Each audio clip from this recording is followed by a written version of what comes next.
1942 from Hartlepool I moved to Crewe. Found myself a job to do, working on the railway. I was wearing corduroy bridges, digging ditches, pulling switches, dodging hitches. I was working on the railway. 1943 I broke my shovel across my knee. Went to work for the company in the Leeds to Selby Railway. I was wearing... Good evening, everyone, and welcome. Was it good morning? I don't know. Something. Welcome to my live for this week. I don't have COVID this week, so I'm feeling stronger and fitter, which is just as well, because look who I've got. Hello. And welcome. We have the ancient wisdom of Wayne the Woodturner and Mike the Goblet Thrower. Hang on, right, at this particular point in time, can I just mention that we have the Flying Goblet Brothers in the house tonight? We are the Flying Goblet Brothers, Yeah. yes. Helmet says already, everyone. And Mark. We have Mark Beckett. Mark Beckett. That's what it means to repeat. He's the Flying Bowl brother, he is. And they have been told to give me a hard time. They've already started giving each other a hard time, so we should be on a good one tonight. Yeah, I was going to say. Yeah, we've just had a half an hour of extracting the urine. Please. No. Indeed. So thank you very much for coming in as my support crew. These guys will be keeping an eye on the chat and letting me know what's going on there and whatever, because I can't see it when I'm working. I'm going to put them in the background and show you what's on the lathe. You're going to be looking anyway. Who's going to say a welcome? Oh, I'll that'll do be it. Mark. Everybody likes hearing Mark's dulcet tones. So Yeah, it'll be Mark doing that. Mark will be welcoming everybody. I've got this piece of log. As you can see, it's already started splitting because this is a piece of rubbish wood that what I would normally do with this and what I will be doing with the rest of the timber from the same stack, splitting that into 4, and that will all be garden dibbers, which I need to make and get in the shop by the end of March. So be 50 or 100 of them. I can't remember how many I got on order for. But it's good enough for this job tonight because I'm making a funnel. On purpose. On purpose, Oh. yeah. Actually, you are actually going to funnel this piece. My wonderful Tormek, which is black, sexy, and guaranteed until I'm 114 years old, which I think means I can live that long. I'm not sure. Yeah, It's got a water tank. And this water tank is for a diamond wheel. Change camera. And it has this stuff in it. And that bottle is 20 quid. Now, I don't like to leave the water in the tank. But the water gets full of bits of metal, obviously, because it's a grinder. And I want to put it back in a bottle through a coffee filter. So I want a funnel. Now, the logical thing to do is go down to the pound shop, spend £1, and buy a plastic one. Yeah, but I'm not logical, so I'm going to make one. Makes perfect sense. What we've also got on tonight is the giveaway draw. So when there's about 50 people in, we'll do it then. Because people tend to be a little bit late in sometimes. So we're not going to do it straight away. We'll do that in a minute. Well, there's 54 watching at the moment. Oh, there is there? Yep. Should we do that, Whenever you want. that now then? Sounds like an I idea. said, Pete. do it halfway through, mate. Halfway Yeah, through? do it More halfway people a through. chance. Yeah. Fair enough. Yeah, that Gives means they more got to people stay, a doesn't chance it? to come in. Yeah, exactly. Right, so Right, so you start playing and I'll I'll get start it reading. round and Mark will let me know who's in. So I'm reading from the YouTube participants list. So if you haven't commented, your name won't appear in the list. So get typing, folks. In alphabetical order because I don't have any preference. HGK Woodworks is first on the list. Anthony Green, Carsten Pedersen, Dancing with Aardvarks, 460. Doug Bennett, Doug Miller, Fred Gilliver, James Crawford, John Scarborough, Rob from Kingsport Braces UK, Ian Hall's just come in, Lucy Bundy Rowe, Tito, Malcolm Douglas, Martin Dickinson, Michael McEwen, Mike Hugh from Ilminster, Norman Greenwell, Paul Finley woodturning at home, Rex B, Robert Baldwood, Roger Hey, Kent, Rex. Steve Perkis, Terry Bartlett, Todd of Glen Cove Woodworks, Vinnie Charlton, William Kenny, Wivey Woodshed, Woodworker Learner, Woodworm Paul, John Scarborough. The list has just jumped. Michael McEwen, Mike Hugh from Ilminster. Probably said all these already. Rex B. I think I've got everybody. If I haven't, get typing. Speak more in the chat. Right, I've got to ask Pete, seeing as how this piece of wood is already split, this is going to actually work as a funnel. Is stuff not going to leak out the sides? Got a good point, you know. You can't hear you because he's. I did say I wasn't very sensible. What he's going to do, Wayne, he's going to turn a funnel, then he's going to coat it in resin. Oh, right, okay.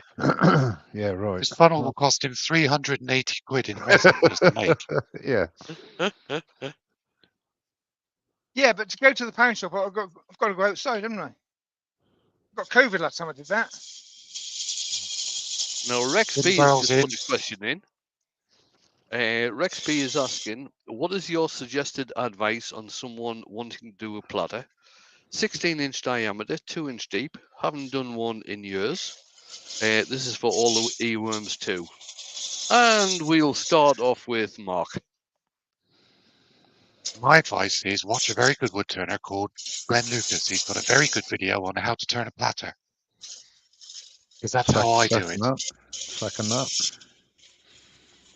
I turn platters the same way as he does. So if you watch his video, you can see how he does it. Surely you mean, Mark, that Glenn turns his platters the same way as you do? No, I wouldn't be so bold. I learned to turn platters from I trained with Glenn, same as Pete did. Yeah. So we did turn indeed. our platters his way. Yeah, I agree with Mark 100%. You know, and he explains it really well as well. He's one of the best teachers out there. So if you watch Glenn Lucas's video on turning a platter, you won't go wrong. Wooden Burl's in. Hello, Wooden Burl. Good evening, all. And- Answer. I would actually say, Really, add into that. Susie Susie's came in in. as well. Yeah. Good Susie, Susie. evening. Yeah, I'd add Andy to what Bundy Mark Rose in said, as well. in that there's many of us that can turn platters, and many of us turn quite a lot of platters. Hmm. But it's not just Yeah, I about do. turning it; it's about explaining it. Hmm. And Give me a few if you minutes, watch I'll put Glenn the link Lucas, in he for explains Glenn's it very video. well. But if you want a lot of words and just blathering on and on and on, watch Mike. Thank you. Yes. If you watch any of my videos from my lives, turn the platter, you won't get very much explanation.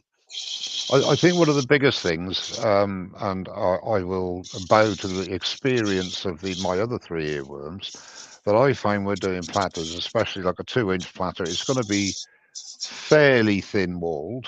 Yeah. Always once you've got the inside basically hogged, when you're doing your finishing cuts, work from the rim inwards, because what happens is, as you take more wood off, as you go towards the center of the platter, you're going to start getting vibration because the wood hasn't got the support. Yeah. So finish, an inch, a bit like doing a goblet, if you like, finish an inch, get an inch sorted, get the final Well, cuts done, and then right, Mike, can I just interrupt there? What on yeah, because earth would you're a know? boat. Yeah, now what would you know about turning goblets?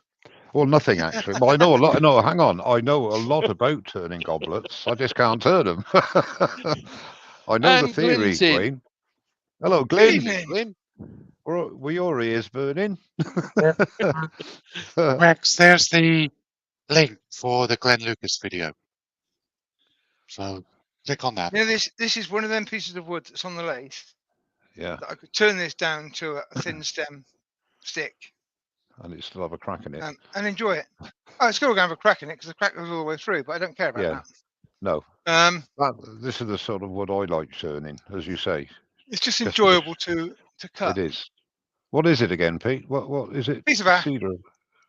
Peter what? And Brent, Ash. Brent's in as well. Ash. Brent Beecroft. Hi, Brent. Evening and welcome. Hey, Brent. I think it's true to say, and as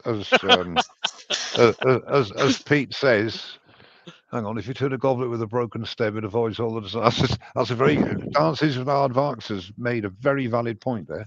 And Glyn has also said, Mike Oh, I don't thinks know. goblet turning is a game of two hearts. You're not Nice wrong. one, Glenn. And there's me thinking you Yorkshire blokes didn't have a sense of humour. Well, this is a little tip, because what I'm going to do is drill this all the way through, unlike the first time I tried it. And then it might stray a bit. So I'm making my tenon oversize, which is not good. It's not going to be the best grip in the chuck, but I can then recenter it and true it up again by centering it on the thinking. hole. Good thinking about So a that. little bit oversized now means I've got options later on. And watch where you're putting the tool when you're talking. Yeah. That'll teach you for picking me up on it when I did my last live.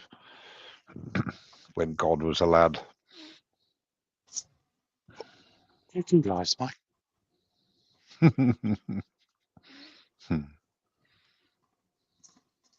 What they're saying, I think. For a couple of weeks.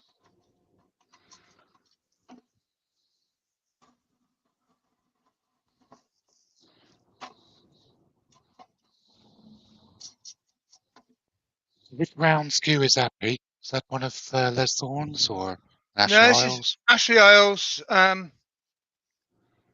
Which camera am I on? Ashley Isles. It was skewed when I got it. This was before Les Thorne came up with his tool. It was skewed, and because I'm a clumsy elf, I just couldn't sharpen it. So I made it straight across, which I find a very useful tool. Yeah, I think they're brilliant for doing that. With the And, round bar, it doesn't stray, does it? I mean, I'm fairly sure the Les Thorne one is also made by Ashley Isles, but it comes ready ground in the right shape.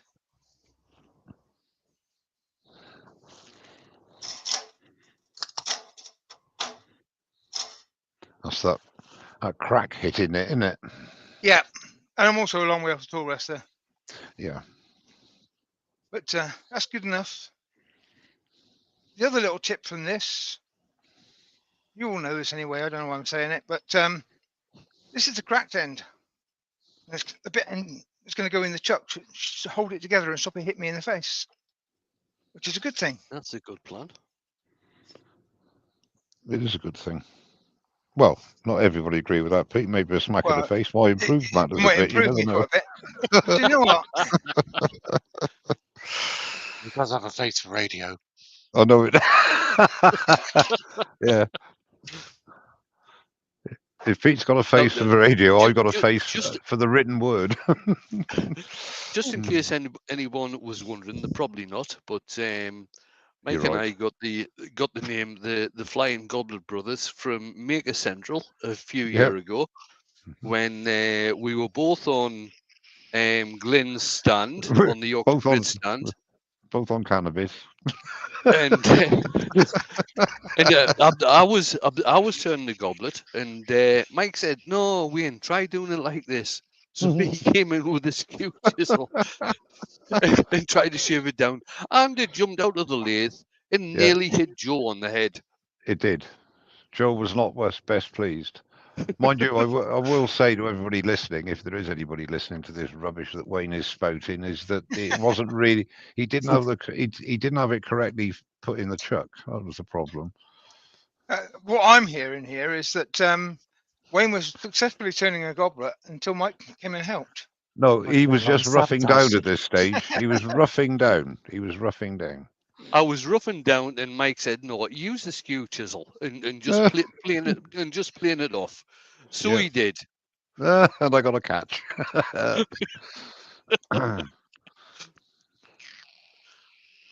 Oh, we You know laughed. what, Rob? Rob from Klingspor, I'm going to say this publicly now. You come down to the workshop, boy, and I'll give you a few lessons free of charge. I've got another lathe for you to play on now. Yes, yeah. He keeps threatening to have a go at wood turning. Come down, and I'll give you half a day's lessons free. Right. I'm unintentionally doing a bit of colouring on this wood. All That's right. blood. All right. Okay. Yeah, I can see that. You got yourself I caught my already. finger on the step centre and I took it out. At least that proves it's sharp. And I've got to say to Rob as well, the lathe you will probably be practicing on down at Mark's is the same one that I use in my workshop. Yes. Now, No, that's a nice bit of kit.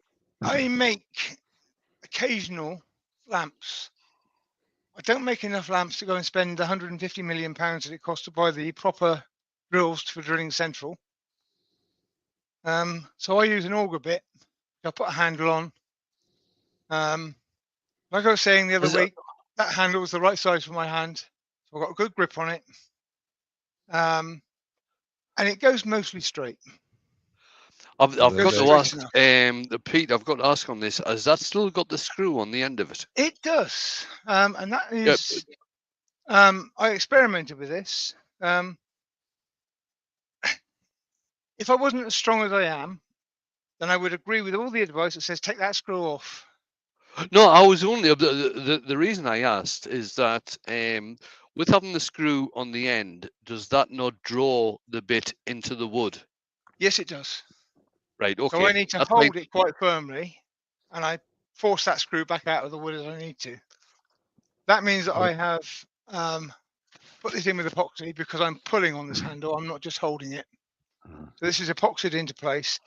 And if you look in the description down below, there is a link to the video where I made this on, I can't remember if it was a live or a video, but I made a YouTube thing of it, so it's there. I think You it was see, live. Wasn't that the live where you scared the rubbish out of me with your bandsaw skills?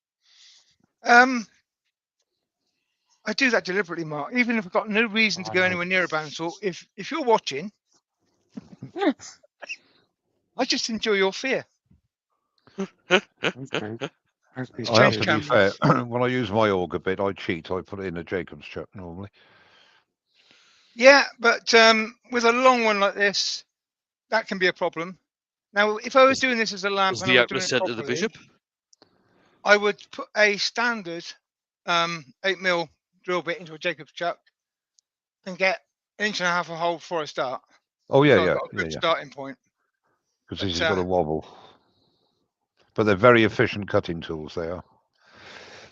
The speed of your lathe you need to play with, because this is on 420 at the moment, nice and slow to start off with, and it isn't fast enough. There is a speed where it will cut beautifully and a speed where it won't. There's also a speed where it will smack you in the face with it. Yeah. So it's finding the the right nice- one. The nice thing about it is, although it's still wise to pull it out to get rid of the chips, once it gets going, it feeds the chips down the spiral Yeah. design. Yeah, it's quite efficient at chip removal. Yeah. Maybe not Yeah. quite as good on wet wood, with regards to clogging a bit, but on drier wood, they just fly out.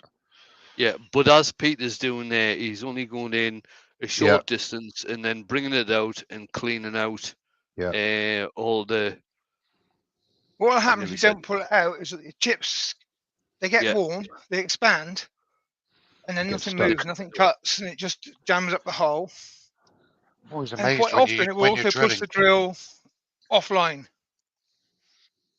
I'm always amazed when you're drilling, when you bring the drill back out of the wood, how much the swarf expands Oh yeah, comes out of the wood. and that's the thing about using a Jacobs chuck as well. And I think Mike had a few problems like that a couple of few years ago, because his Jacobs chuck started to come apart, and we had a wee chat about it, and that's why whenever I'm doing drilling, certainly using a Forstner bit on wet wood, I will always hold on to the Jacobs chuck to make Yes. sure that it sticks into the Morse 2 taper. It's okay when you're Smooth pulling it, surfaces in. because what happens is even if you're pushing in, if it's not seated properly, it will spin. Now that hole's now all the way through. I'm on the wrong camera for that, but so I've gone through Sewage to the sheds tape just mark. come in as well. I've gone all the way through because of the jewels I've got on. There's plenty of space behind the wood. Most jewels you can get a drill bit through the middle of it anyway, but I can go through quite safely until I can see it coming out the other end. And that's what I did Linda wrong. Wood Dancers. First time I Linda did Wood this, I didn't get Dancers through. says, Sorry, Linda Pete. Wood say again. Dancer says, let me get the popcorn. Didn't know we were having a horror show today. There's already been blood. Now Yeah. Pete's going to get sucked into his lathe with an auger bit. What did you just say, Pete? What did you just say before Mark rudely interrupted you about the Yeah, sorry. what you did wrong the first time?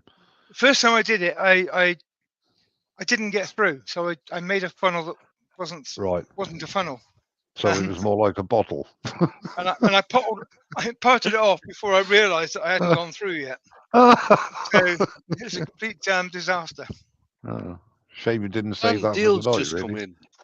Dale, Old Man River Wood Turner. Good evening, Dale. Hello, Oh, Dale. Dale. Oh, Evening. good afternoon, I should say.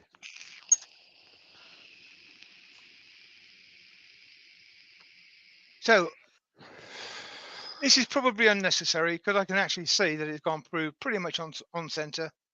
But just for the sake of showing it, fill up some time and all that, it's alive. I'm going to put it between these two and just cut that tenon so it's bang on square. Now, again, on this, So it doesn't really matter, but if I was doing a lamp, that does matter. Hmm. Is that a dead centre you're going to use in the headstock, Pete? Yes. Yeah. Yeah. Just a Okay. 60-degree dead center. Right. No, there's been various chats between Rob from Klingspor and various other people about him being picked on because of maybe starting up wood turning. No, you know you want to, Rob. Rob, being picked on is all part of the fun. It is. Yeah. I've never experienced that actually, Rob. So I'm lucky. Now, Benjamin has said that banjo is rather awkwardly shaped, especially in the bird's eye view with you standing behind it. I think Pete did a when he first got this lathe, he did a review on the lathe and included comments about the tool rest as well. Sorry, about the banjo as well. Yeah. I've also I've done a video. I've put a device on here. That bit you can see is fitted in with a threaded double-ended bar, and I can put a handle on that end, so I can turn that the other way around. But the plaster I did last Sunday, if you turn it around, this bit is under the wood, so it's in the way. So for that job, for big jobs, it needs to be this way around. But that means that the tailstock is like 5 inches away from your chuck. So it is a nuisance. This is a poor design. Can I ask why you're using a dead center, Pete, please? Right, because I want to perfectly align end to end. Right. So that dead center is sitting in my hole, and because it's a 60-degree taper on it. Hang on. There's no need to get personal about this, Pete.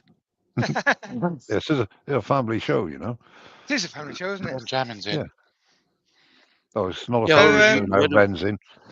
Hang on. Robert Broadwood's just come in. Hi, Robert.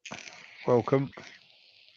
So now that is bang on center, not to the wood necessarily. That could be way out now. It's dead on center to my hole. My hole hasn't drifted far, but sometimes if you certain woods you go through, and even the best efforts you make, you're going to be quarter of an inch, half an inch out. By recentering it now, by leaving that tenon oversize, or by having a different size set of jaws, whichever, you can then recenter it. And I can work on that tenon, bring it down to the right size.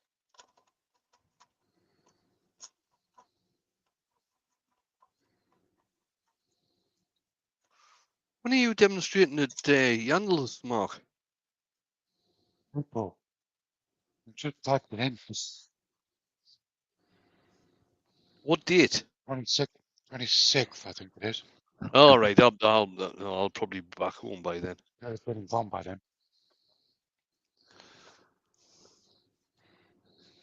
Last Friday in April. All right, okay.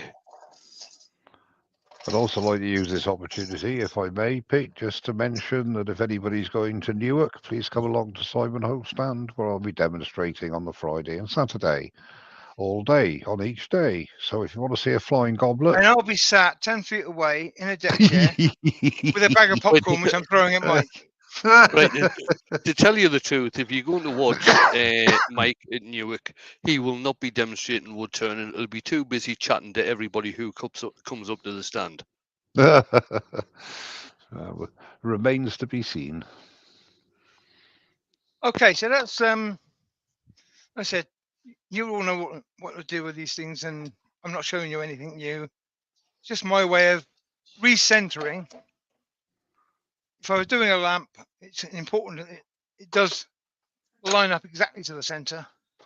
I've recentered that now. I'll put that back on the chuck, and it's perfect. And because this piece of wood has got these splits in it, which makes it useless as a funnel, really, but you know, who cares? That end is going in the chuck, and those splits can't open any further then because they're being held under compression. The Todd's in as well from Glen Cove. Hi, Todd. Hi, Todd.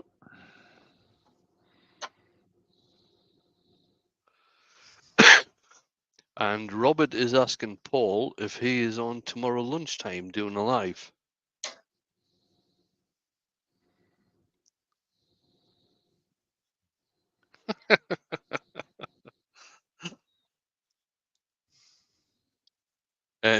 Doug has put a comment in about Mark demonstrating at Yandles, and he's asking Yeah, if I it's going to ignored be a black and yellow wing bull. Yeah, well, I didn't, Mark. If it's going to be a black and yellow wing bull. Mhm.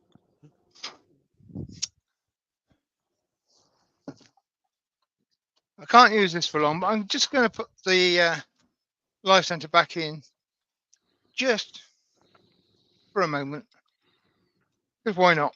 And if Ruby was here, she would tell me to do it because she's very safety aware. Now, I need it to be that size, not that size when it's round,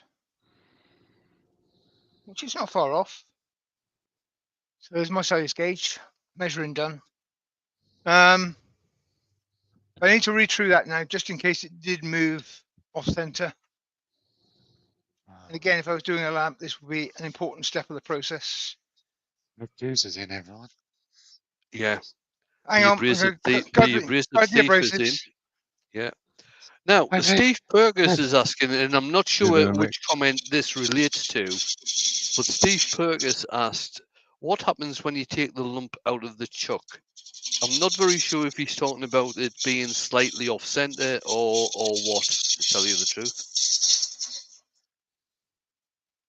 I don't know if you're talking about the four-way split in this. It might fall into four pieces. But as I said earlier, I'm really enjoying cutting this because it's nice to cut, so I don't care. And it is pretty wet. You can tell it's pretty wet because you can see towards the headstock the wood, and he's just turned it off. But you can actually see that the wood does go darker, and then when he cuts into it fresh, it goes lighter again. That Yeah. shows that Well, it's yeah, pretty green. Steve Fergus meant, does it fall in four? No, the cracks aren't so bad that pieces going to separate. Yes, It might do, Saying that Steve. with This is optimism that in timber mind. we picked up when I came down and we loaded a load into the van from, I can't remember what it was next to, but next to that building. So I had loads of logs and it was all just too wet to use. But it'll make perfect dibbers because it'll split into four and I can make a dibber out of, 4 dibbers out of each section. Job done. So Mick this- Hughes is asking. Oh, sorry, Pete. Carry on. For this, I'm doing this for fun. So if it doesn't work as a funnel, I don't really care. I'll go and buy Yeah, one but from the pound shop. you're going through the process, and then you can see how it's done. Yeah, And especially now that you've got a hole going right through it, that does sort of that's very add to helpful. its functionality. Yeah. Yeah. As So we're the about abrasive halfway. thief. Abrasive thief. The abrasive thief has asked Rob if he is bringing people free samples at Newark. You've got two hopes of that, Mick, and one of them's Bob Hope. I think Mick could probably bring the samples back because he's got more than enough for a lifetime. So he's bringing us back with Rob. Pete, it's halfway. Thanks, There's over Todd. 50 people watching. Would you like And to it's a do good time the to be doing giveaway? that. I just want to quickly mention what Todd has just said of Glencoe Woodworks. Will might be telling Pete the correct direction to wrap the tape on his cut finger. Yes. Oh, nice one. You wrap Yeah. away from you and underneath.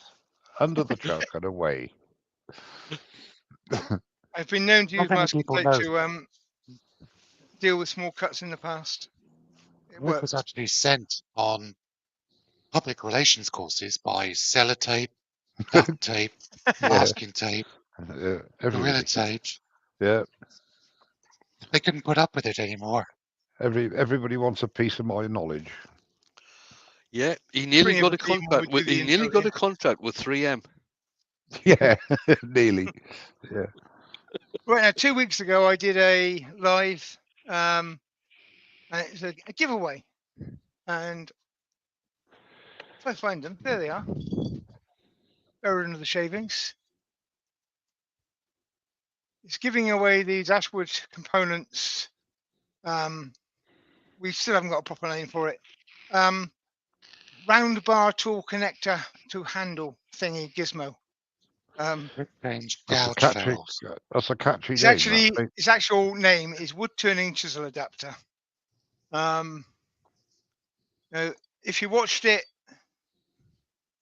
I made this one, and explained why I made it that size and shape because it fits my hand. It's made for me. It's custom to me, and I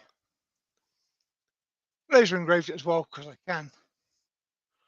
So the giveaway is those three adapters, which is a 10 mil, a 13 mil, and a 16 mil bar size. So that 13.5 mil, 10.5 mil, and 16.5 mil.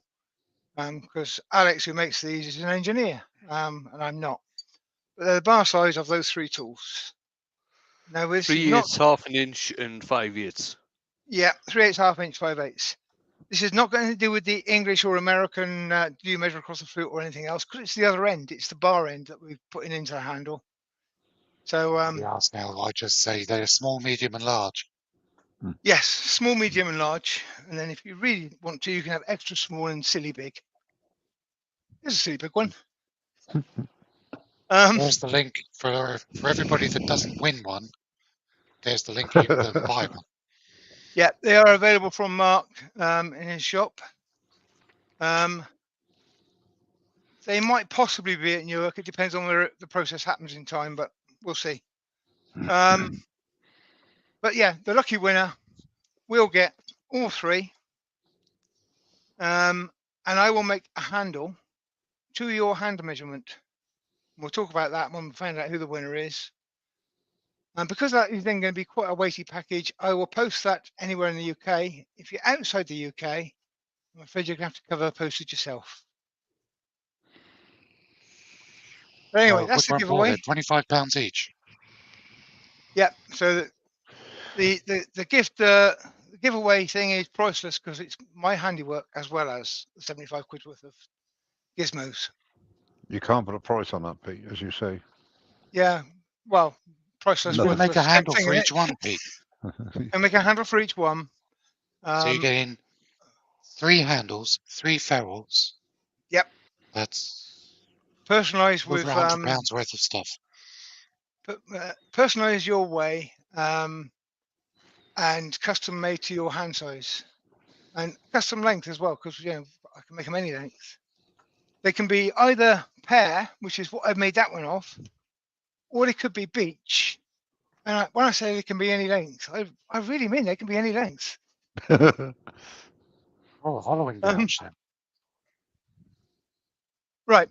Without further ado, change the camera to the camera that I can't see there. Hang on.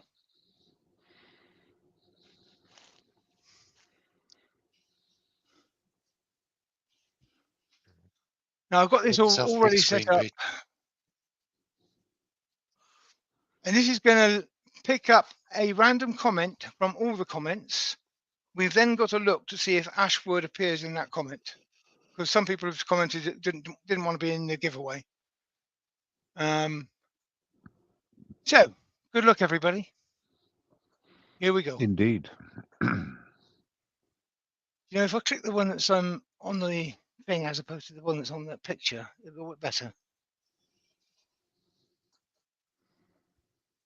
Ooh, Helen Jenkins. well done, Helen. 6291. Is Helen in the chat? Haven't seen her. No. Okay, well, I'll get in touch with Helen and let her know she's won. And congratulations. And we'll discuss. Helen Jenkins, born on the 6th of February. Oh, she is in the chat. She is. Yeah, she is just put in and said, "Wow, that's me." Yeah, she Hi, is. Helen. Congratulations, Helen. So I'll contact you and Congratulations. I'll get you to measure your hand sizes for me, and we'll go from there.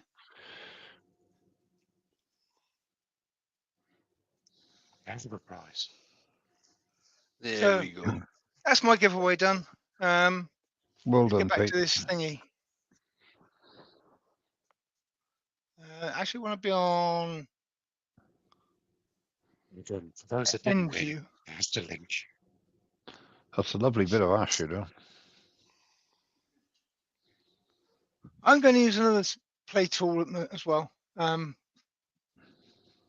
Oh, there we go. Now, I love this tool. Lots of So people do are I. frightened of it. I've had Mark and Terry and Brian in my workshop a long time ago now. Introduced them to this tool, and they, with trepidation, used it, and they all went away and bought one afterwards. Yeah. It's not scary. It looks it, and at the end of the day, it's just a bigger version of a carbide cutter in a circle, really. Except it's not carbide. Yeah. I like it so much, I teach it now.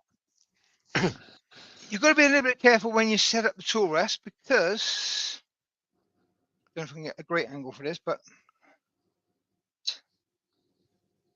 as you can see, the cutting edge is actually right down, actually below the tool rest.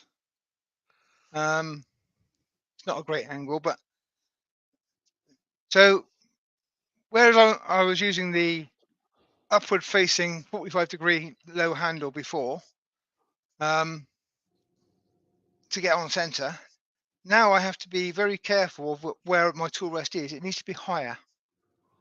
You do need a hole in the middle,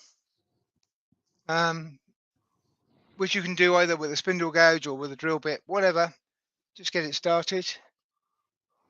And I haven't used it in Now, a while, so it's badly wrong. But Mark at Turn Again Crafts has said, "Pete, can you give me a lesson sometime with that tool?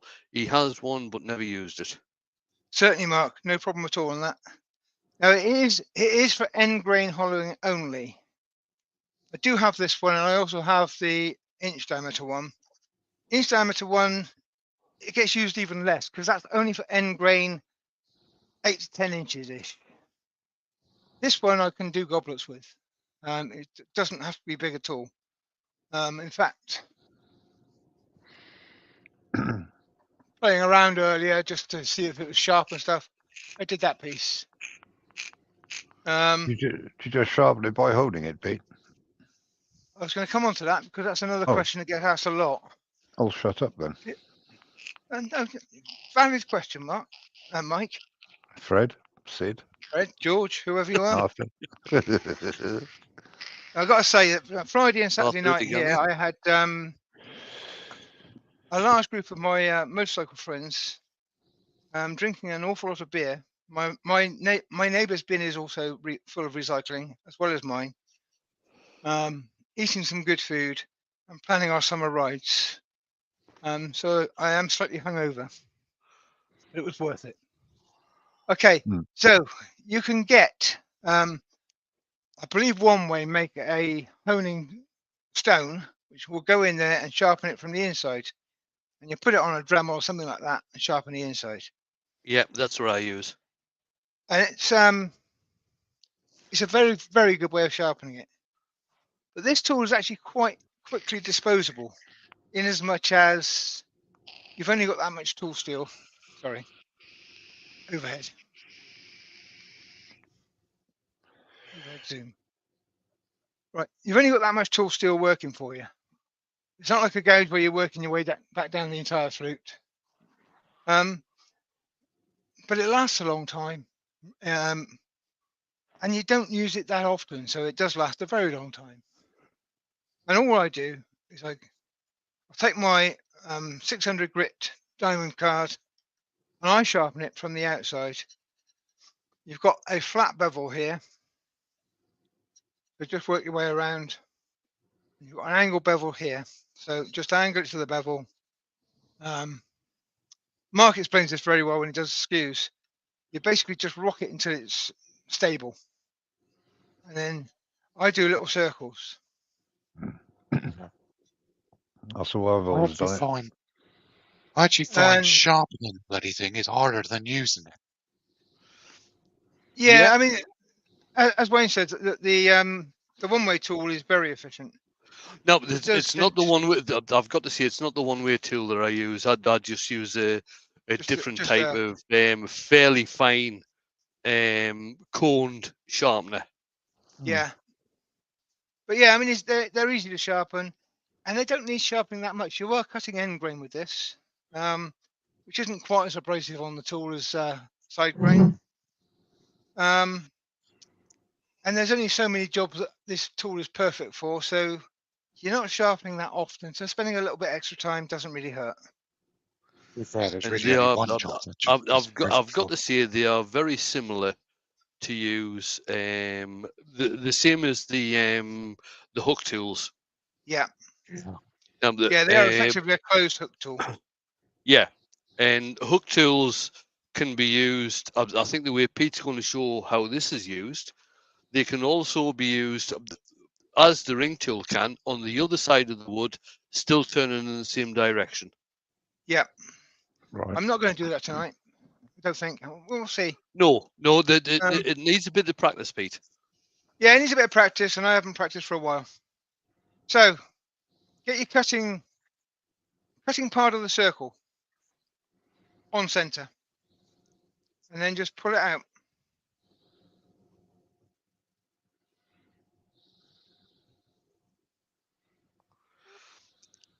I'll be back in a second. Just going through a comfort break. Once you find the sweet spot with a ring tool, it's massively efficient. It is It gives efficient. a lovely finish. Very much speed a moment. Just speeding up a little bit. I was quite slow before, but it's because I was doing something else just now.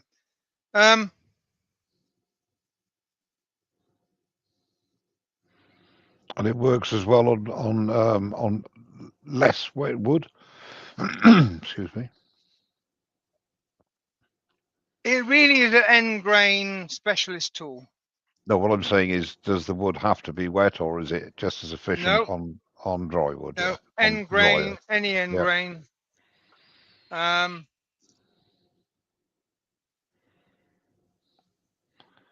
So Get they a need better to put- finish with dry end grain. Yeah. Get a polished mirror finish. Now I'm using Dry. the slope bevel there. So I'm rubbing a bevel all the way through the cut, and on dry wood, That will give you a really polished, not burnished, polished cut all the way out through. It's perfectly supported, perfectly safe and easy to use. Very similar to using a skew on the inside of. It's like using a skew, isn't it? Hmm.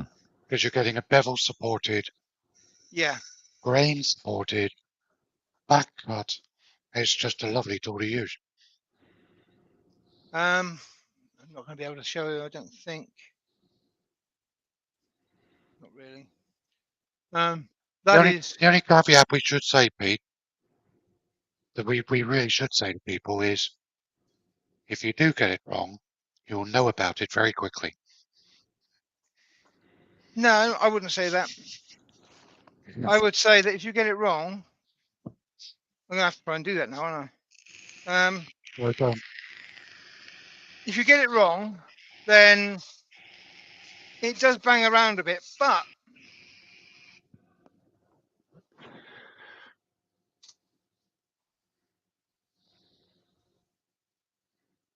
Favours coming over there. Fantastic.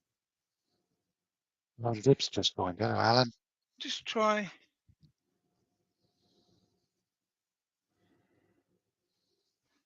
Okay, you can see. No, you can't. If you Mary's drop, in. drop the camera very slightly, Pete, if you can, or can't you? No, it's not. All right. I might be able to. Hang on. Terry from Eckington Arts is in. Hello, Terry, you old Hello, slacker. Terry. Terry, good news is you didn't win. Hello,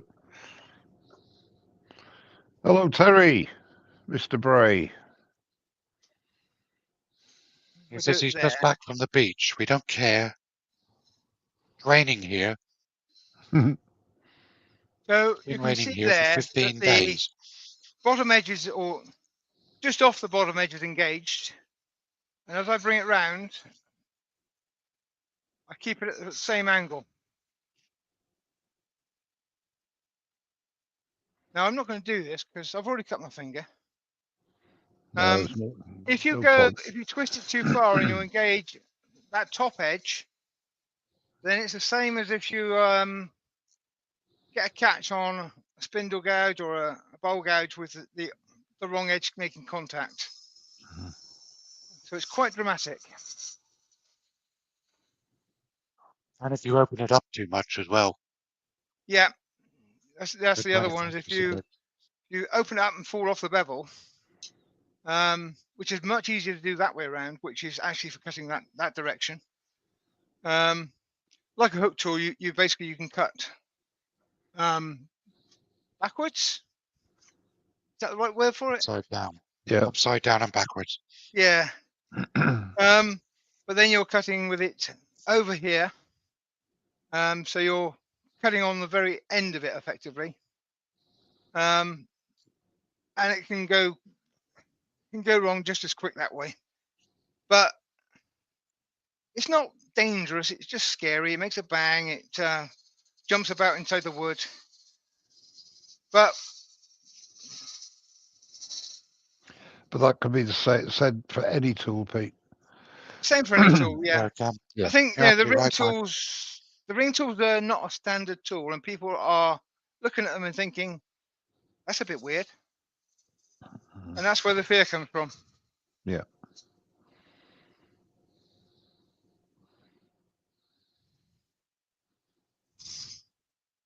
Change camera again tonight. We're okay, you can still see it. Rob, I say open it up. So, Rob, if you've got a gouge and you've got the flute in the gouge, if you close the flute is pointing at 9 o'clock. If you open the flute, it's pointing at 12 o'clock. So when we say open it up, we mean open the flute. In the case of a ring tool, it means open the ring. So, Pete, could you do 9 o'clock with the ring? Hang on. Before we go there, let's go here.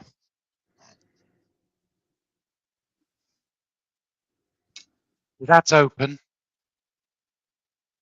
And if he rotates the tools, that's closed. That's a closed flute and a closed ring. Go the other way, Pete. Now that's open There's flute, an open ring. there's a pretty safe and pretty gentle, so you're not going to do much harm to the wood. Not going to cut big pieces of wood off. You don't want huge shavings, although you can get really thick, heavy shavings. These light, fluffy shavings are what you really want because that's giving you a finish all the way then. And if you were a production turner and you just want speed, then yeah, fine. But getting nice, fluffy shavings is fun. So you want to be around about there. And both tools, if you look, are basically the same. Yeah. Yeah, woodwork So- learner. I'm not saying a thing. If you've got a ring tool, I encourage you to put a bit of end grain on and have a go. Do a goblet and then do a thin stem and see how far you can make it fly. We'll have a challenge on that. Mike ones. I would.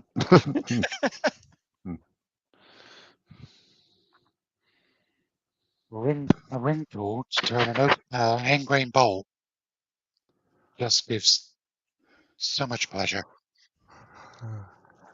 Okay, so I've actually going in with the other end now.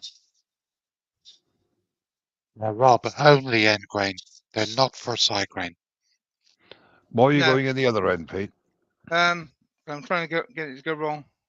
Because I've never used a ring tool. Yes, Rob. There you go.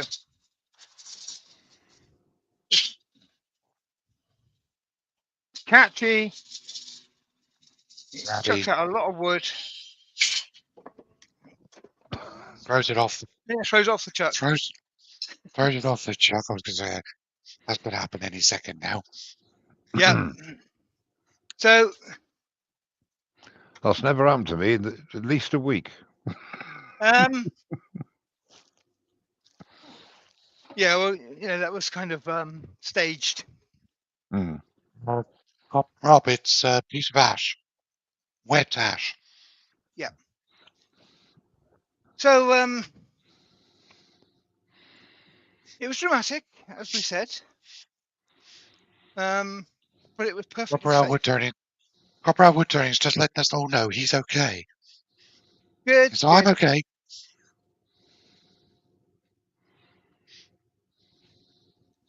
You notice that one Todd flew- says, yeah, that really did move the wood. You can Yeah. move some wood with that tool.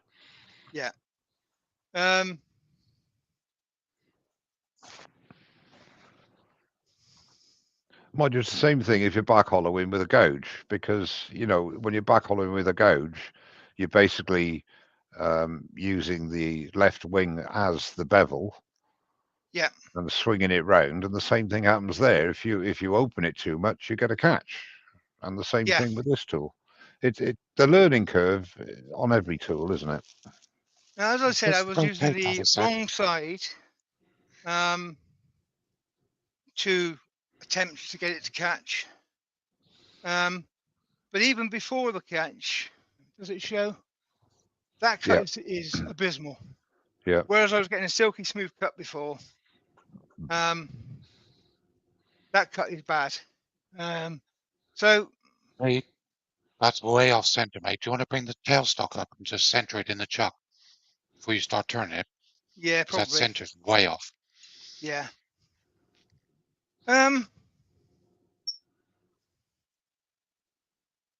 But one of the reasons it's not as scary as it might be is it's inside. Mm. If you're doing that on the outside of something and you've got a catch of that magnitude, then you would probably have reason to be scared. But Well, as Learner it's said, nice I've never had a beast jump out of the chuck. Cough, cough. Todd has just got to add a quick question. How tough is it to use that tool with dry wood? is actually better with dry wood than wet wood, because you're getting a effectively a skew-like cut. So you've got the bevel in contact, not when you're trying to get a catch, obviously.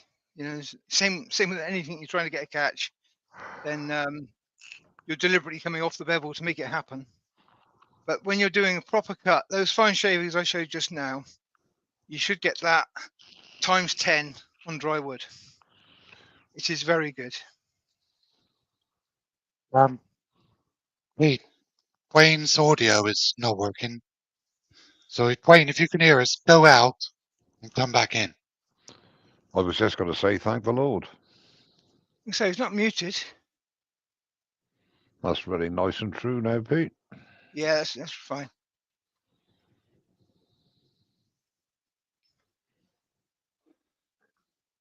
All right, Wayne's backstage.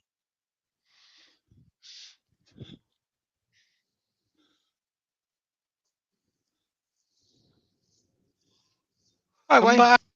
I'm back Hey. again. It's all the fun. Ah, you're down the bottom where you belong, mate.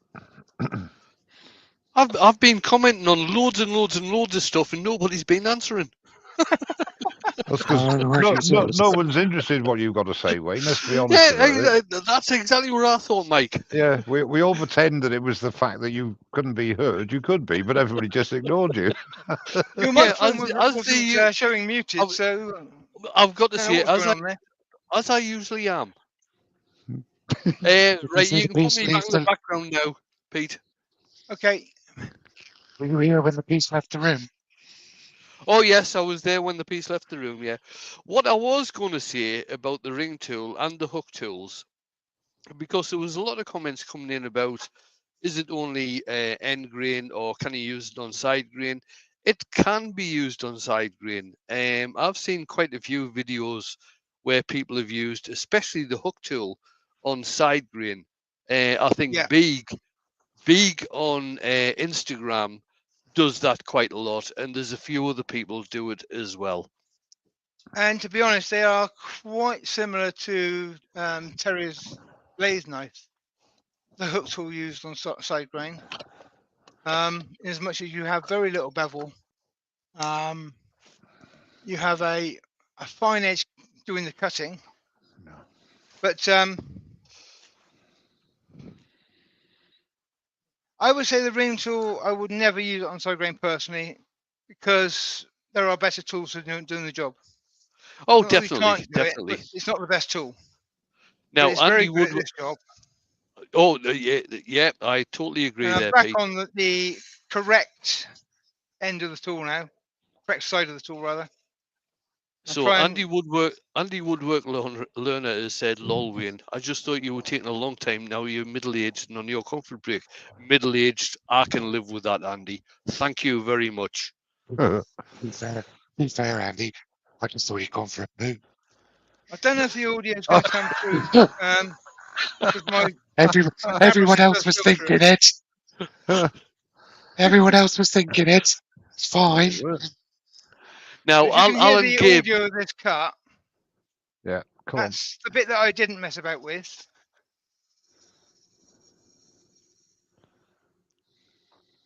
And this is the bit I messed about and made the catch happen.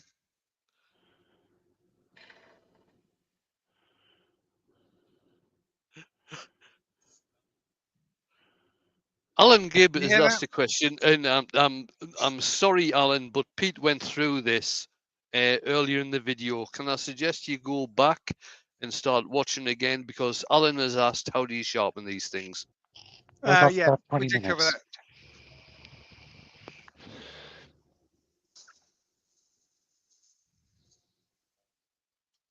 Yeah, I don't know if you could hear the audio from this just now, but the bit that I did with the wrong side to get the catch, you could hear how steppy it was. Mm. But as I say, I've got a headset that's designed to filter that out, so I don't know if you could hear it. No, we didn't. No. We can hear a slight hissing sound now, so that means it's cutting properly. Yeah, this is on the inside where I didn't mess about with it, and this is the outside where I did mess about.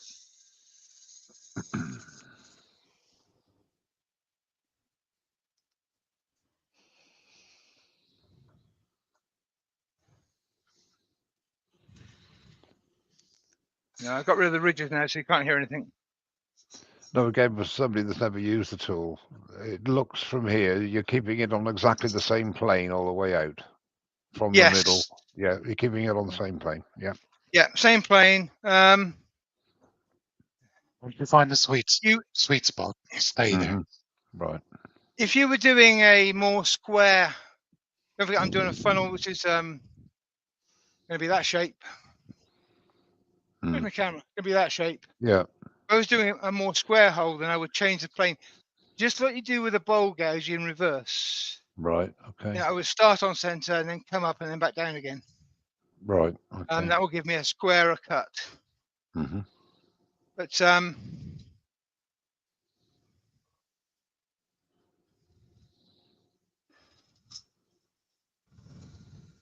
Lots of people extracting the urine about my age and length of beard.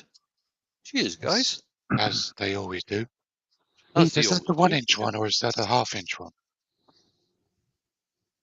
this is the 1/2 inch. See, this is where I'm lucky, Wayne. No one's ever mentioned my age, you see. Because I look so Well, we do. youthful. We do. You're just so old and deaf, you don't hear us. Oh, no, see it. What do you say? Sorry? What? Hey? Hey? What? Oh, your jokes are the best. The one Yeah. inch ring tool, you really need to be about 8-inch diameter to make it worthwhile using. Say that again, Pete. You need to be what diameter? About an 8-inch diameter end grain bowl. Oh, I thought it said 18. Oh, Christ. No, 8. Yeah. 8 to 10 is where the 1 inch really comes into its own. And probably bigger, but I can't imagine doing an end grain bowl bigger than, well, even as big as that, to be honest, No. because it's probably going to split and fall apart on you.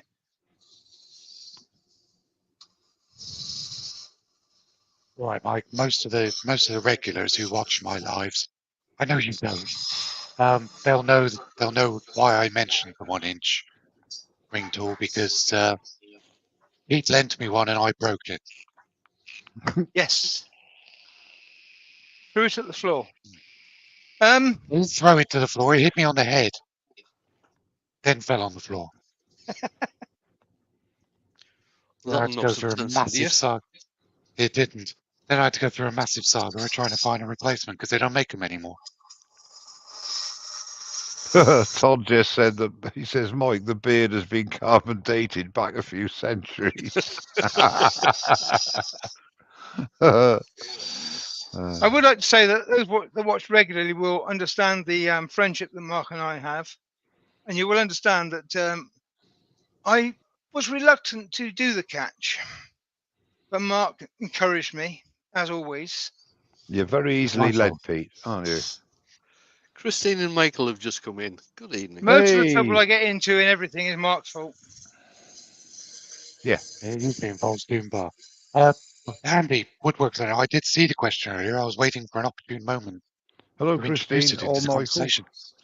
I actually think I did quite well. Good evening, Christine and Michael.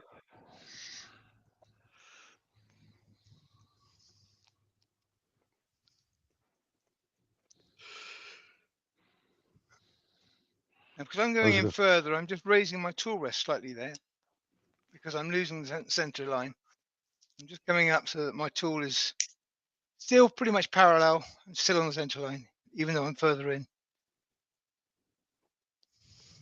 Right, Mick, there's no need to bring that up. I've just had an idea, thinking outside the box, actually. What bar size is that, Pete? I don't know. 3/8, I think. 3/8. So you could Yeah. actually use that with a hollowing rig, couldn't you? You could, Yes, yeah. you Yeah, probably could. Yeah. Yeah. And that way Um, you've got to It keep also on centre fit line. nicely fit nicely inside one of the medium ferrule quick change Yes. ferrules Yeah. that Pete sells. Yeah. Well, I Yes. sell. The Pete Mark design. sells, I don't sell them. I Mm. just designed them. No, Yeah, I'm I just- mean, you can make your own handle. And actually, for this particular job, a longer handle would be nice. And for me, as we were discussing handles the other week, change camera. Getting a decent grip on that is rather difficult. My hand is It's a bit- overlapping itself and it's all in the way. Yeah. So my grip gets complicated because the handle's too small for me. And I hit that camera with the piece of wood when it came off, so it's gone all over the place.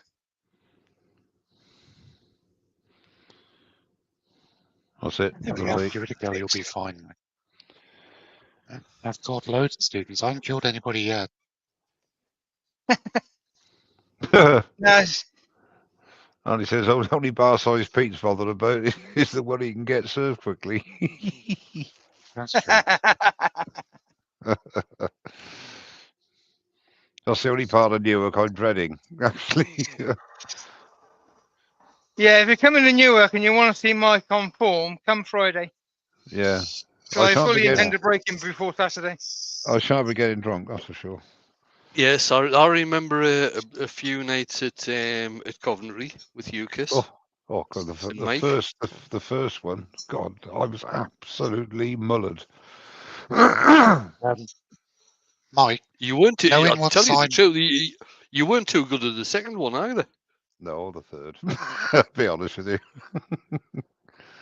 like knowing what Simon's like at Harrogate when he takes his crew out on a Thursday night and a Friday night and a Saturday night, you're going to be mullered. No, it wasn't so bad. When I went with last time in Harrogate, it was okay. Because on the way back, we were popped into the co-op and bought some scotch and some brandy and that, and did the drinking in the room, and that's okay because you haven't got far to go to get to bed, have you? You've got Paul Howard's bad influence on him now, so he doesn't do that anymore. Who's that? Paul Howard? Yeah, they pub crawl most nights now. Yeah, well, Paul Howard and I slept together.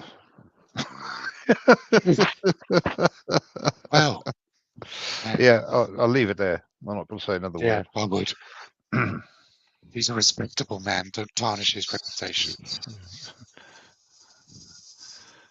I hasten to disagree with that, but there you go. Only imagine. Mhm.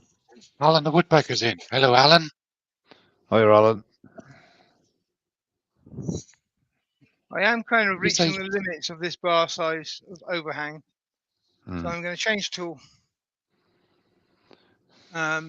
This is still cutting beautifully, but just the bar You always size is rotate the vibrating. tool rest into the cone. I could, but it's not as wide as a bowl, so I don't really have the space to do that properly. Yeah, I mean, I could, as you say, go in like that. But with that particular tool and with this tool as well, overhead,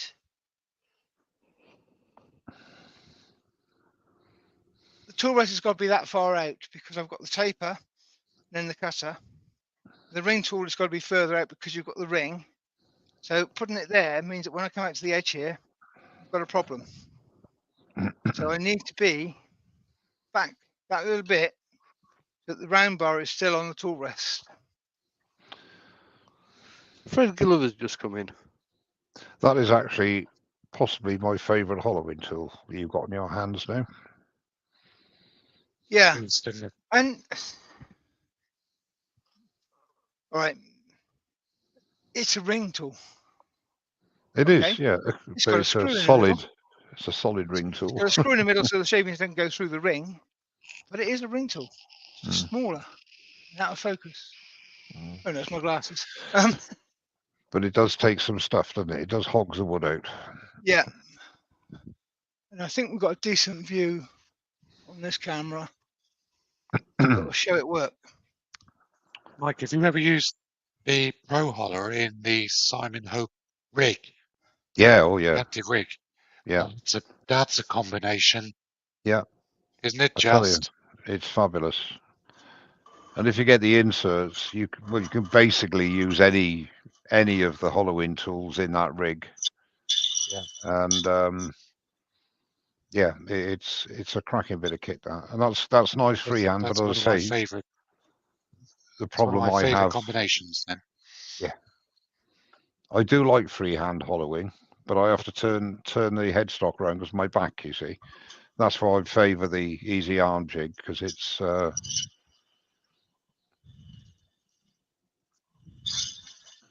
one of the main problems people find with easy arm jig. They don't realise if the lathe is only very, very slightly out of true. In other words, it's not perfectly level. then as you get deeper, if you're doing something like 12, 14-inch hollowing, you have to be mindful that you have to every now and again just raise the rest a tiny bit to keep that cutting edge on center or just below. Because literally a 3 or 4 millimeter difference will affect the way it cuts. Oh yeah, It'll go from cutting to scraping, and then you're getting nowhere fast. yeah. And the other thing as Yeah. well is that, you know, when you're at the beginning of your hollowing, your out of levelness, if you like, is insignificant. But the further down you go, it multiplies and gets worse and worse. And you wonder why you're not cutting. And if you actually stop and look where your head is, you're actually well below the center line. Or not well below, but a couple of mil below center line. Chris from Bailey Woodwork Systems come in. Hi, Chris. Hey, Chris. Hi, Chris. Welcome. Now that would actually be very good if I had a laser shining in from here. So you've got a laser line in there to show that this is on the center line. Yeah. Which obviously, because it's an open form, you can see it. Hmm. But Because one of the biggest things I find, I'm sorry to keep on prattling on, is when you're doing an open form like you are here, it's much easier. But when you're doing a closed form, people tend, everybody does it, you tend to bend down to look in as you're hollowing, and as you do that, naturally you're dropping your right hand. So what's happening is you're raising the cutting edge,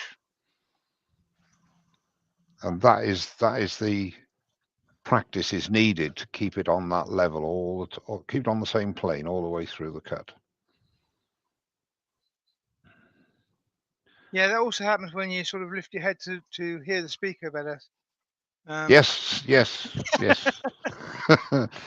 And you're living proof of that, Pete. Okay, so I don't want to be going to a point at the bottom because my coffee filter has got that wide flattish area. So try and sort of keep the bottom more flat to follow that. And using the actual coffee filter as my template. You're going to be putting some liquid in this to show how good it is.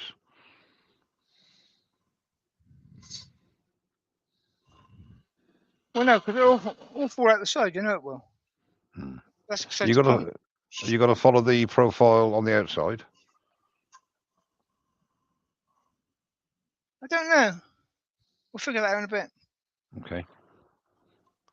Shall I shut up for a bit? You're just coming up to 9:15. Pete. Mick Juice just said, Mike, keep talking. Saves listening to Mark all night. I was going to run a poll, actually. I was going to ask, will everybody just say yes if they want me to shut up? Just put it in the chat, and I will go by the majority vote. Do I get a vote? No. None of the E-worms do.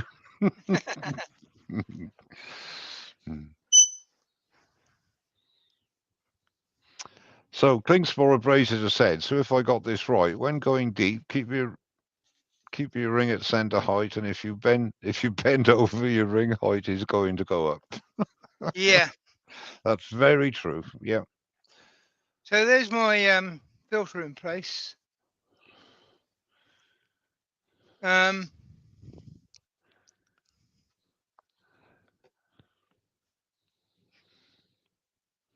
other measurement I need, camera. Benjamin has just said something interesting, Pete. He's just said, why do you actually need water for the CBN wheel, or is it because it's diamond? It's a diamond wheel, and the water is it's a rust-proofing solution. Yeah, so it's not CBN then. No, it's a diamond wheel. Ah, right, okay, that's different. Yeah.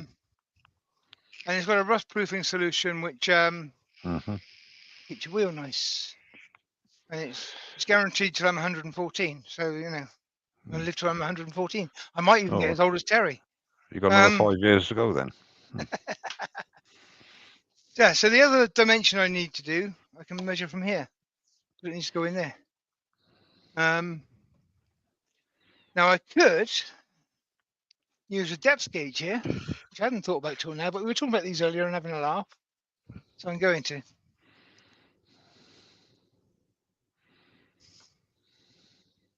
So I could use a depth gauge so that I know how far I am there.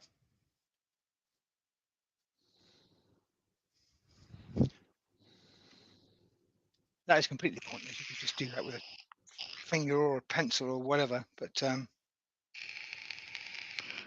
so I don't want to cut above that line down to the size of the bottle, or else you'll have a problem.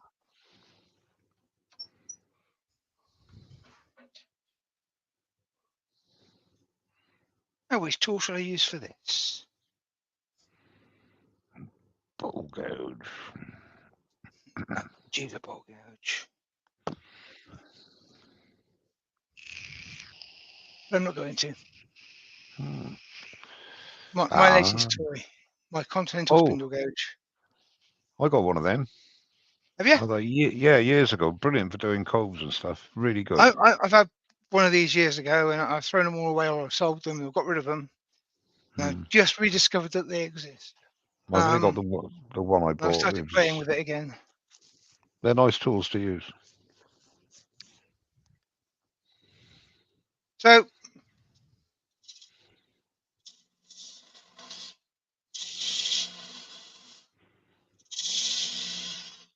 I'm on the right view, yeah. Yep. So the cove is basically the same. So Kevin 9K Creations is in, and Al Dawson's just come in as well. Good evening and welcome. I actually use mine sometimes as a for small roughing down instead of. I've only got an 1.25 inch spindle roughing gouge, and they're great for getting to round. Well, this is how I came back into using one. I was at Harrogate and got into a discussion about the fact that they are a very adequate spindle roughing gouge. Yeah, they are. Well, is that the Continental one, Pete? Yeah. Yeah. See, I like Continental gouges, both the roughing gouges and the spindle gouges as well. Yeah, nice tools, very nice tools. I used when I was last up at Pete's. I used that one. I was very surprised by how much you can actually do with it. Yeah, and they're a great hogging tool that leaves a really good surface as well. Really, yeah, really nice surface. Yeah. And you can round over a bead with them. Yeah. Really nicely.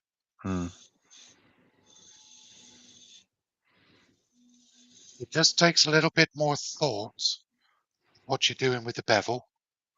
But Yeah, because what bevel you got on there, Pete? Approximately 45. This is about 30. All right. Okay. Yeah. Now I would say that this is about 30 because I like playing. I've got. Turn that off a second. Can't remember what mine is. Let's have a look. I don't remember the bevel on mine. I don't have the roughing gouge. I've got a couple of Continental spindle gouges, which I find absolutely amazing to use. Yeah. Yeah, and I've got the spindle roughing gouge. That's 45, and I could do this at 45 as well. But what would be the point? Yeah, mine's a 40. I got swept back wings on it as well. Yeah, so it's actually more like a proper spindle gouge. But mine is square wings because it is being used as effectively a sort of a spindle roughing gouge. Yeah. A shallow spindle roughing gouge. A shallow spindle roughing gouge. Is it necessary? Absolutely not. Is it fun? Yep.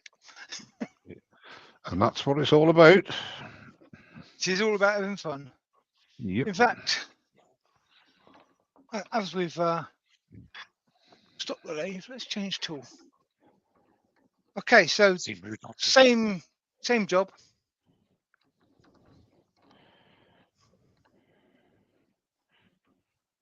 With a spindle rough and gouge.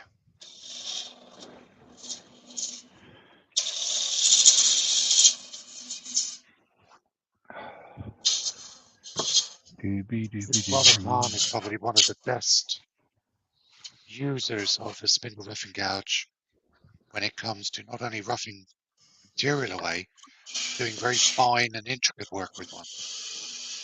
What's that? Sorry. Brother Khan from Holland, from the Oh yeah, Netherlands, yeah. he'll use a spindle rough and gouge like we would use a spindle gouge to do detail work, Yeah.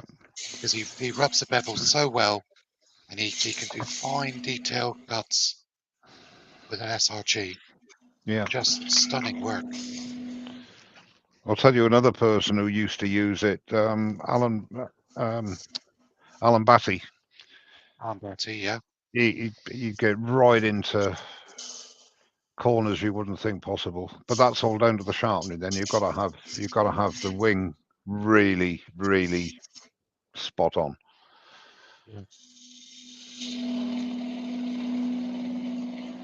I am doing something here which some people will object to, but I've just got the bad habit of doing it, and that's putting my thumb.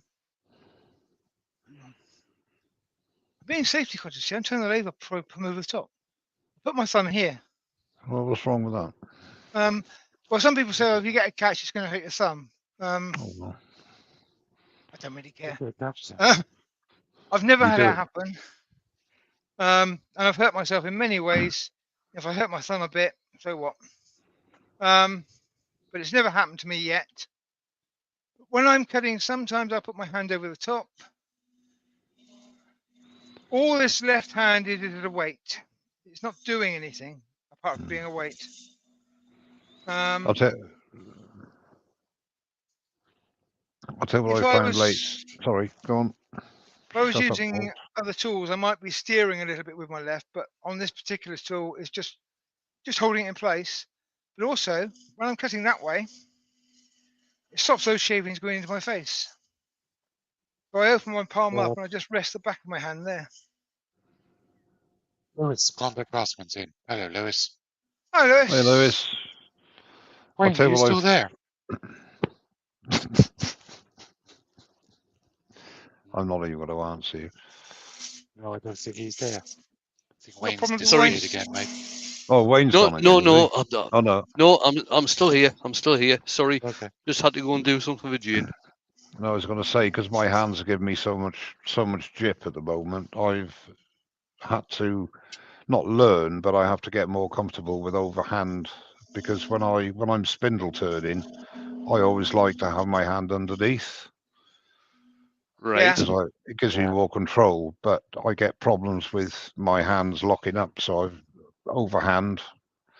I don't get that, so I'm actually forced not to use my hand for anything else other than putting weight through the tool to the tool rest.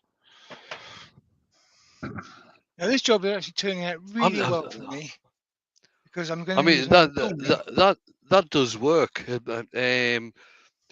Again, like you were saying earlier on, Mike, it's something that you may need to practice with, but Yeah. practice is what it needs. Yep. So now I'm going to switch to a skew. Oh, here we go. Boo. Because it does. I'm looking at doing a peeling cut, and it does it very well. And I haven't used enough tools tonight, so I was switch to a skew. JP's in. Hey, hey, hey. Hey, Hey, Jamie. All right, mate. Jimmy. Welcome.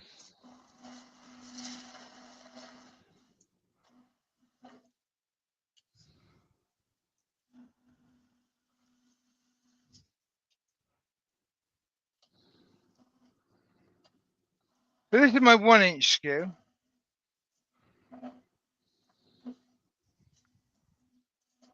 I'm just doing a peeling cut. Notice I turn it over so that the toe of it is going into the bit that I want to keep square.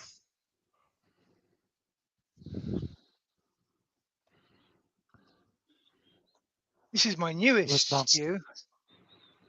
Lewis can't stay. He's sadly he says he's got to go. Ask him if he's got any heat yet.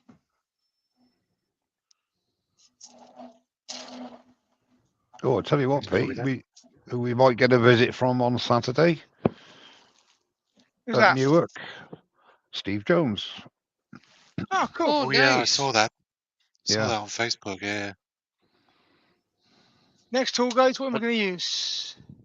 Oh, I think to tell you the truth, the first and last time I met Steve Jones was at UKIS, yes, either me number too. 2 or number 3. Yeah. Right, I'm going to switch to my bottom feeding bowl gouge. Why not? This is not ideal for this job because the bottom But as feeding you bowl s- gouge is good at cutting straight, not making coves. But it does work.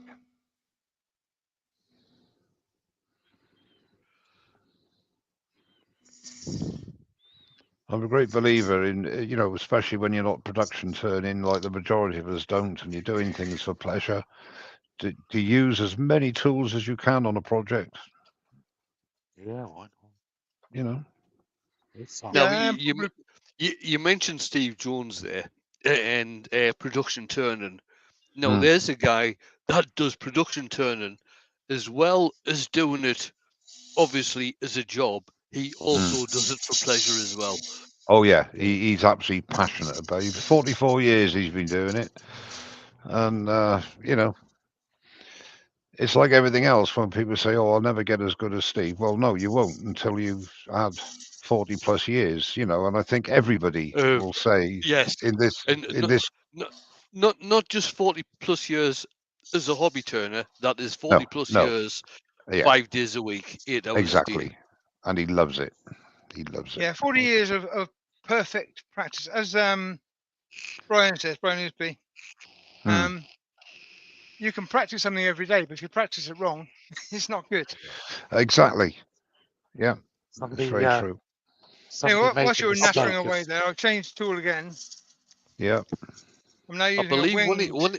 when he was an apprentice under his grandfather, he basically got to practice one cut Yeah. until he got that cut absolutely perfect. Then he could go on to another one. And I think he was given the skew to begin with. And his grandfather said to him that when he's mastered the skew, then he can go on to other things. Yep. And if you think about it, me included, when you start turning, you go to your spindle gouges, your bowl gouges, spindle roughing gouges. The skew is something that you leave on the shelf until you have to look at it, you know what I mean? And that's a Yes. shame because it's such a versatile tool when you learn how to use it properly. The problem with the skew, when I was doing my training, we had an examination coming up and we had to do a demonstration. Hmm. And I am rubbish at public speaking. I am Yeah, we've camera noticed. shy. I just, not good at it. So what I did is I got one of the other guys who was on the course with me to come home to my workshop. He was also nervous, and we both practiced a skew. Well, no, we both practiced a demonstration. And we did absolutely fine. We were talking. We were looking at the other person as if they were the audience. Doing absolutely fine, cutting away until we picked up the skew. And then when we took our eyes off the piece of work and spoke to the person, both of us got a catch, and the skew ended up flying up in the air like this, I can imagine. scaring the other person to death. Yeah. The skew is a very good tool. It cuts beautifully. It works fantastically, but it does require your attention. Yeah. It does. And I think for that E- reason, e- a lot. even when you take it off the wood, it requires Yes. your attention. It does. Yes. The Yes. number of Be- times in the early days you go back to look at your cut, you got your skew in your right hand, and you look at your work, and it just catches it, and that's it.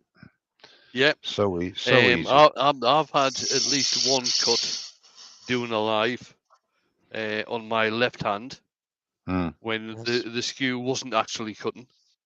mm. And I think for that reason, a lot of people, it's getting better now, but a lot of demonstrations never use the skew because you've got to focus on the skew. When you're doing a demonstration at a club, it's just easier not to use it. Mm. And that, That's- coupled with the fact that when it does catch, it can be moderately dramatic. Right. Um, We've had a couple of comments about the crack that's in that piece of wood, Pete. How far into the center is that crack gone? All the way. All the way. Yep. This is what people are getting a little bit concerned about with the stem. Right. Now I have, as I said when I did it, I've deliberately put the cracked end into compression mode in the chuck. So those cracks are all being held together. So I haven't got far to go before it'll fit into the bottle. If I've used that in expansion mode, that would be completely unsafe. If I'd have done it the other way around with the cracks at the top end, Yeah. then that would also be unsafe. Yeah, I've Because got it's to say, actually compressed. if you are turning a piece of wood and it is in end grain mode as Pete is here, do not use expansion mode with the chuck. Always use compression mode with the chuck. And especially on wet wood anyway, you should use compression anyway, because you've got to keep tightening the chuck, because it will get smaller. Yeah. I mean, as you saw when I got the catch earlier, I am not being overly serious with this. I wouldn't have gone for that catch if I wanted this piece to be a nice finished piece, because why would you? I think it's a I'm nice not looking bothered about goblet. these cracks. I don't care that it's going to be full of splits when I've finished, because it doesn't really matter. I was saying, I I'm think it's just a nice design for a goblet, Pete, or a chalice. It kind of is getting that way, isn't it? Yeah. So actually, those cracks that you're seeing in the stem, Mike has put those there because he wants the stem to break. Not me. Not me, mate. Never.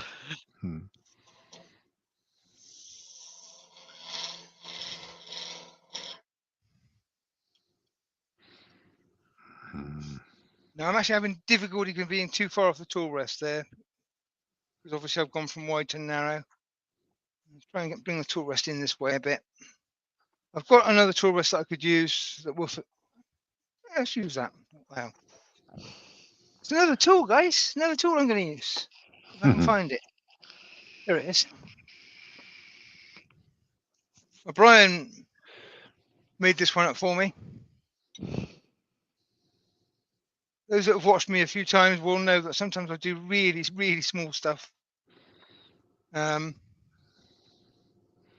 made me this 3-inch tool rest.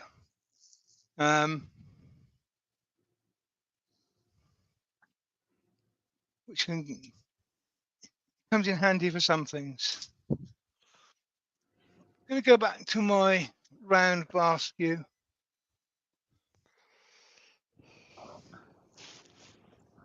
Get there, So I Mike. was watching some old bloke do this. He started taping everything. Mike's not turning tonight.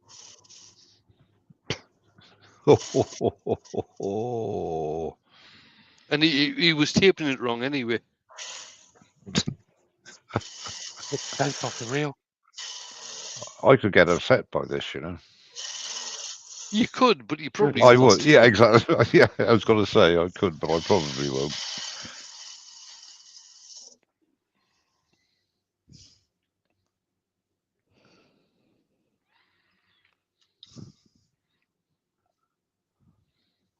And that will fit.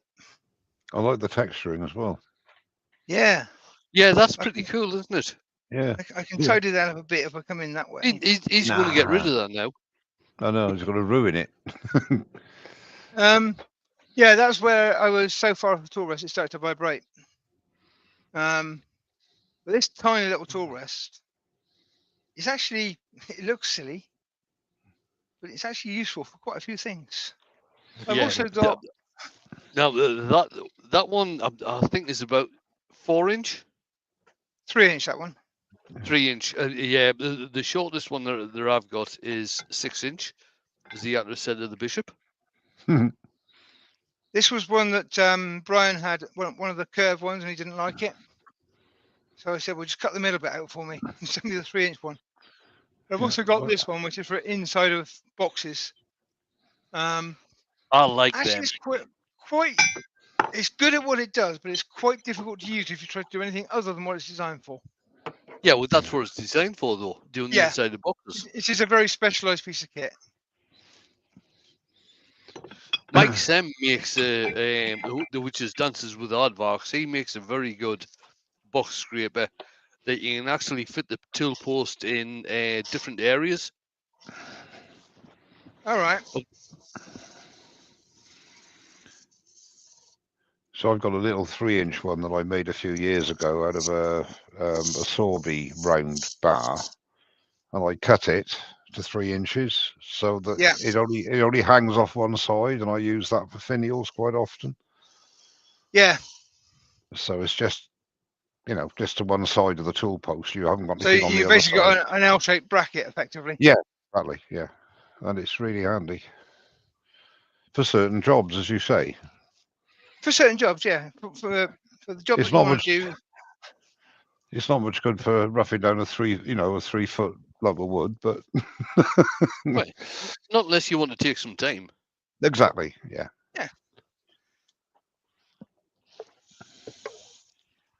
as I said at the start, I would have been quite happy tonight if I did nothing but make shavings on the floor and turn it into a matchstick. In fact, when I started turning, somebody said to me, "What do you want to do that for?" And I said, "Well, I want to take a tree and turn it down to the size of a pencil." Hmm. And I've done that quite a few times. But Just you've get never carried away made a making pen. shavings. But have you ever made a pencil ball? No, No, me because that neither. requires that Oh yeah, rising or something. stuff. Yeah. Stinky, smelly, horrible stuff. Oh yeah, that stuff. Yeah, rising. Is it right? Raisins? Right, Raisin, that's it. Yeah, it requires No, raisin. no, that's not raisin. No. You put that in your cereal. Oh right, yeah. Oh, I wonder why it's a bit tough. Somebody, I thought you were talking about ricin. Isn't that a poison? Yes, it is. Yeah, it kills turtles. Sarin. Now the raisin gas. also Reison. They all also make chocolate caramels. Do they? Yes. Oh, okay. But they don't get many repeat customers then. Oh, it's ricin, isn't it? Ricin. That looks very good, Pete. I like the figurine. Oh, it's a crack. Brilliant. There we go. Yeah, there is actually a split right the way across the centre, as you could see from the outside. Hmm. It was expected, and in reality, if the I was first to time use First time you pour water in that, it's going to swell up and steal the crack anyway. Yeah, yeah. it might steal the crack. It's more likely to come out the crack as fast as it goes through the tube. Hmm. But hey, it's a funnel. It's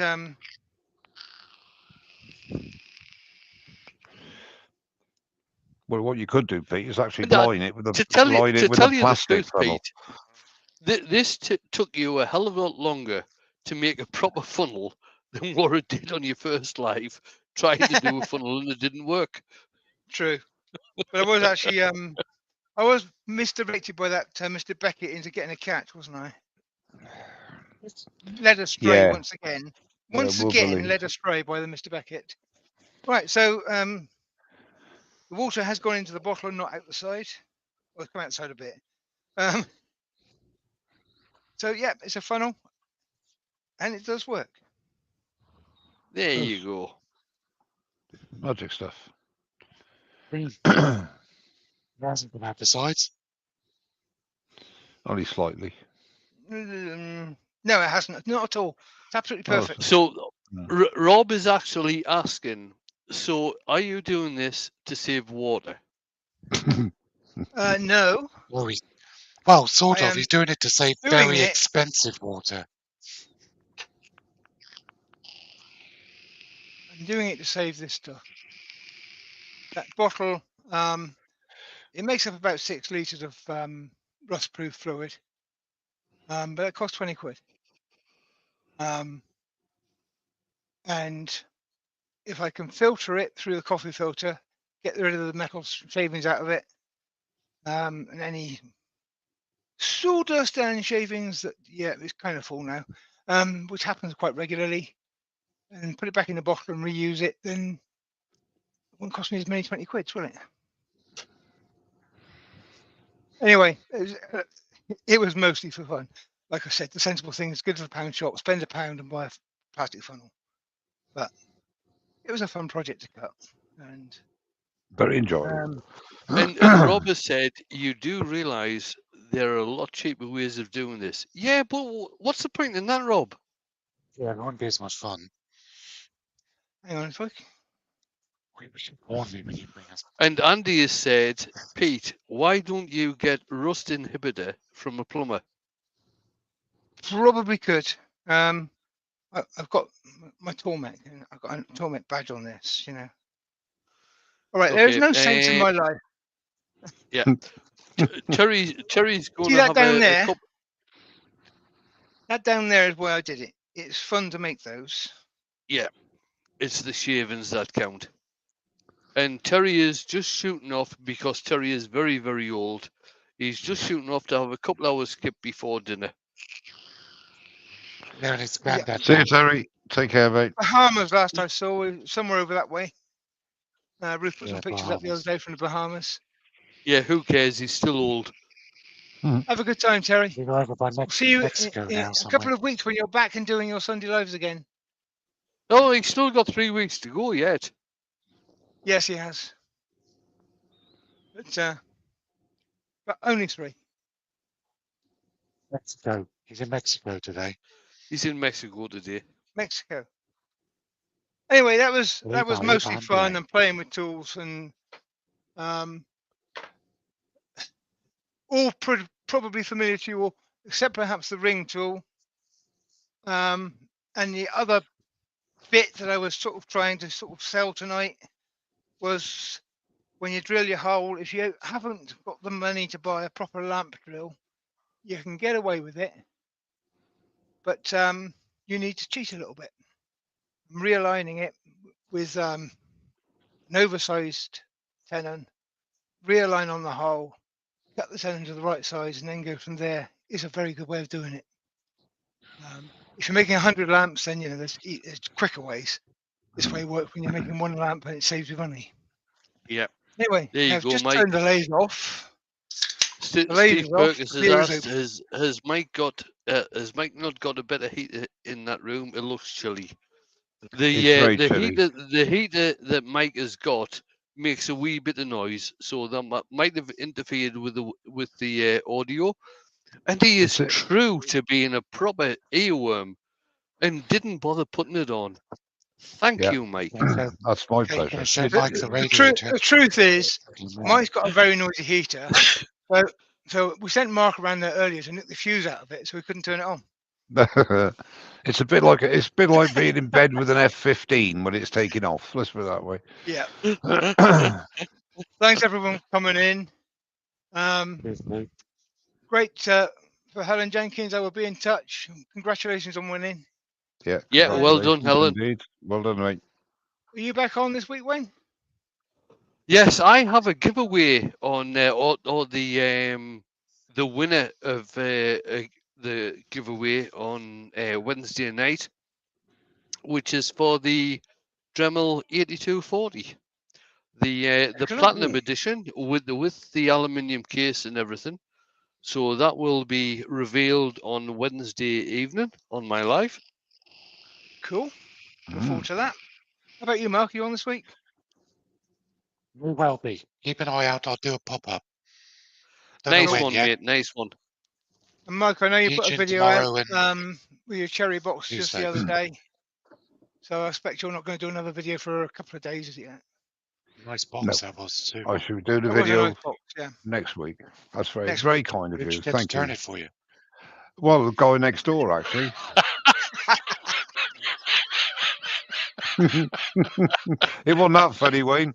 I thought it was. Oh, sorry. I knew I shouldn't have come on Clever tonight. editing. Well, yeah. Thank you everybody for coming in to watch. Special thanks to my support crew tonight, which are, well, they were briefed. We had to get a day when Mike wasn't on the buses. They were briefed to give me a hard time and to have fun, and they've lived up to that beautifully. Thank you, guys. And we've had neither. Well, I tell you, most of the hard time happened before we went live. I've got to say. Well, Yeah. that's true. Yes. I think we were well behaved. Broadcastable. But so goodbye from us lot, and Paul's. Good night, all. Was Paul on tomorrow lunchtime? He was Yes. asked Yes, earlier. he He is. said he was, yeah. Yes, he put in earlier that he is live tomorrow lunchtime. Yeah. Paul tomorrow. Doug And Tuesday. Jamie will have his premiere tomorrow night at 7 o'clock UK time. Yep. So Doug, Jamie, Jamie, then Doug, Wayne on Wednesday. Pop up from Mark when he can. And I'll see you next Sunday. And if I Cheers may for now. say, see Right. somebody at Newark. Good night. Night, night, Cheers. everybody. Bye. Bye.